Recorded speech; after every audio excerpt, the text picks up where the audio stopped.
Peuple congolais, salut. Je suis Nziki Maungu. Parlons du génocide commis par Sassou dans la région du Poul.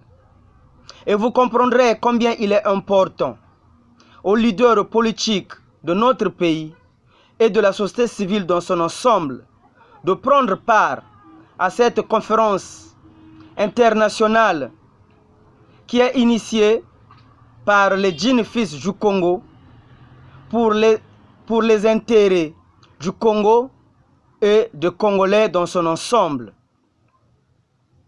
La guerre de 97 avait fait que tous les gens qui vivaient dans les environs du centre-ville de fuir dans les quartiers sud ou nord de notre ville capitale. Le pasteur Ntoumi se retrouve dans la région de ses ancêtres comme tous les fils de la région. Sassou envoie comme commandant de zone dans la région du Poul colonel Kamar, qui était commandant à cette époque, comme commandant de zone, pour exécuter d'ailleurs l'opération Maribuanga, qui n'est qu'un projet du génocide. Ce dernier se met à tuer les fils de la région dans les places publiques, soi-disant qu'ils fument du chanvre et ils cultivent du chanvre.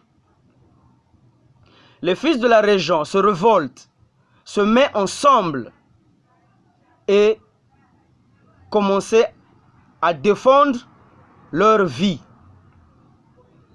Sassou trouve un bon alibi pour envoyer de plus belles des miliciens Cobra et des mercenaires de toutes sortes pour commencer son projet du génocide qui est l'opération Maribuanga.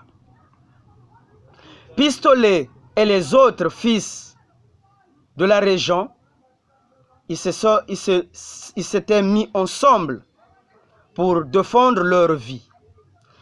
Ils ont appris qu'il y a un certain, le pasteur Ntoumi, qui est dans le secteur, dans la région.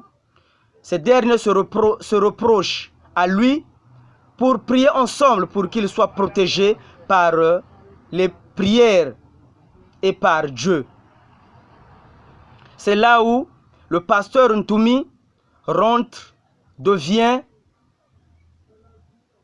une figure emblématique de cet génocide. Alors, pour dire que Ntoumi est avec Sassou pour mettre en place cet génocide, je vous dis non. Ntoumi est autant victime que beaucoup d'entre nous, les fils de la région. Voilà, la guerre a pris de l'ampleur et rappelez-vous, pendant la guerre de 97, quand les Cocos et les Mamba de guerre et beaucoup de militaires de la fonction publique fouillaient, les ninjas de Tata Kolela avaient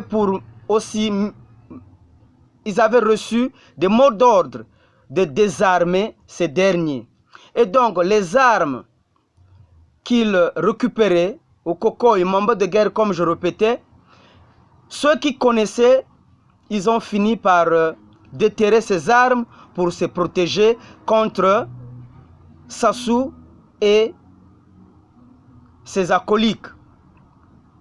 Et donc ici aujourd'hui, si on peut dire que l'ennemi numéro 2 de cette génocide que notre région, notre peuple a connu, l'ennemi numéro 1, c'est le colonel Kamar, qui était commandant à cette époque, que les gens n'ont jamais cité les noms. Et donc nous voulons que dans cette conférence internationale, que commandant Kamar, comme il est encore en vie, qu'il puisse prendre part pour éclairer de plus belle les Congolais sur cette sur cette histoire. Voilà, peuple congolais. Il y a beaucoup à dire. Les temps sont durs. On ne doit pas continuer à châtier les nôtres sans raison. Et on ne doit pas continuer à diminuer notre force. Plutôt qu'on doit mettre toutes les forces possibles, de les mettre en place, de se unir comme une seule personne pour faire face aux tyrans qui sont en train de diviser toute la classe politique et toutes les personnalités publiques de notre pays pour affaiblir notre force. Le temps n'est plus à se pointer les doigts, plutôt à rassembler toutes les forces possibles, comme je disais, pour mettre fin à la tyrannie de Sassou et son PCT. Voilà pourquoi je rappelle encore aux djinns fils du Congo, dans toutes les régions, et du nord comme du sud, de l'est et à l'ouest, de se mettre comme une seule personne, de voir et de mettre d'abord en place l'intérêt national. Peuple congolais, les temps sont durs. Le temps, comme je répète encore, nous avons besoin d'aller à la conférence internationale pour penser nos blessures. Il y a beaucoup à dire. Je vais citer ici. Vous comprendrez ici avec moi que pendant l'année 2015, Sassou a imposé qu'il y ait un référendum pour changer la constitution.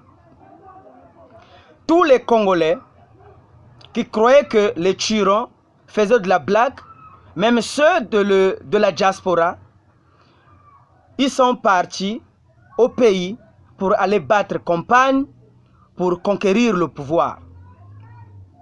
Alors, ils ont fini par devenir des victimes parce qu'au Congo, je veux vous rappeler que Sassou a imposé un rythme là où il faut faire la politique au Congo selon son rythme.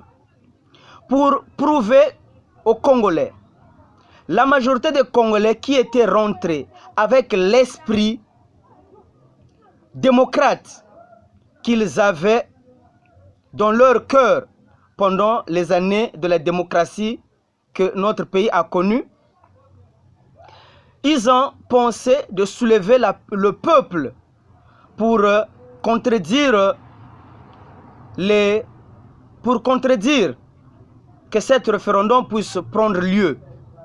Beaucoup d'entre eux, ils ont été jetés en prison, accusés de tout et de rien, pour faire, comme on dit, bas la terre, comme la prison, soi-disant, éduque, et ils ont fini par devenir doux et faire de la politique au rythme de Sassou.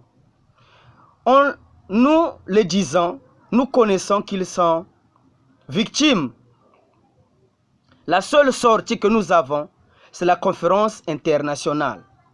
Donc nous prions aux Congolais, aux politiciens congolais, de la société civile dans son ensemble, l'Église catholique, tous les courants, tous les leaders publics, de prendre part à la conférence internationale si ces derniers ne se reprochent de rien, pour qu'on puisse dire les vérités. Ici, peuple congolais, Sassou dit qu'il ne sera jamais appelé ex-président et il ne sera, et le pouvoir ne se donne pas comme dans un plateau, selon lui. Le pouvoir, ça s'arrache. Et donc ce dernier ne laisserait jamais le pouvoir si le Congolais ne se mette pas comme une seule personne. Voilà pourquoi je dis, à bon entendeur, comprenez mon message et revenons à la raison et la sagesse de père fondateur de notre pays puisse saisir votre attention pour choisir la raison et pour se mettre aux côtés de la population qui sont marginalisées par Sassou et le PCT. Le PCT, j'ai entendu dire au secrétaire général du PCT, Pierre Ngolo, de dire que ils ne peuvent pas perdre l'initiative. Perdre l'initiative, c'est quoi selon eux? Et Bonga est toujours meilleur. Eux, ils doivent être aux commandes, même si le pays ne marche pas. Eux d'abord, pour eux. Et voilà pourquoi nous voyons notre population est diminuée, vit dans la merde, dans toute impunité et difficulté causées par les Sassou. Seul à bon entendeur, salut, seule la lutte libère.